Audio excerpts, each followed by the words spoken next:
Hello കൂട്ടുകാരെ, happy Vishu to everyone. ഒക്കെ വിഷുവിൻ്റെ സദ്യയൊക്കെ നാളെ എനിക്ക് നാളത്തെ തേഴ്സ്ഡേ എനിക്ക് ഓഫ്. അപ്പോൾ എൻ്റെ ഒരു ഫാമിലിയിൽ എനിക്ക് പോകണം.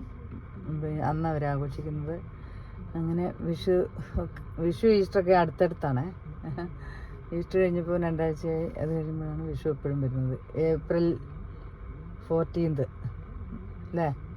മിക്കവാറും തന്നെ ഏപ്രിൽ 14 തന്നെ വിഷുവിൻ്റെ ഡേറ്റ് വരുന്നത് കേട്ടോ. അപ്പം എല്ലാവരും ആഘോഷിക്കുക, സന്തോഷമായിട്ടിരിക്കുക.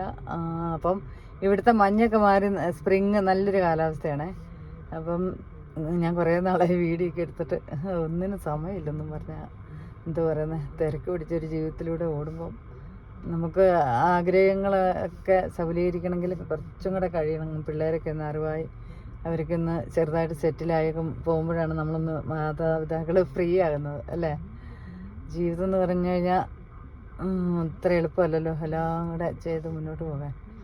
നമ്മൾ എന്നാലും എനിക്ക് ഇടയ്ക്കൊരു വീഡിയോ ഒക്കെ എടുത്തിരുന്നൊരു സന്തോഷമാണ് നമുക്ക്, അല്ലേ? ആളുകളുമായിട്ടൊക്കെ സംസാരിക്കാൻ നമുക്കൊരു അവസരങ്ങൾ കുറവല്ലേ? അപ്പം നമ്മളിങ്ങനെയൊക്കെയുള്ള ഒരു സംസാരങ്ങളല്ലേ ഉള്ളൂ. അപ്പം പിന്നെ എന്നാൽ നടക്കട്ടെ കാര്യങ്ങൾ. Good night. അപ്പോൾ വീഡിയോ ഇഷ്ടപ്പെട്ട ലൈക്ക് ചെയ്യുക, ഷെയർ ചെയ്യുക, സബ്സ്ക്രൈബ് ചെയ്യുക. താങ്ക്സ്.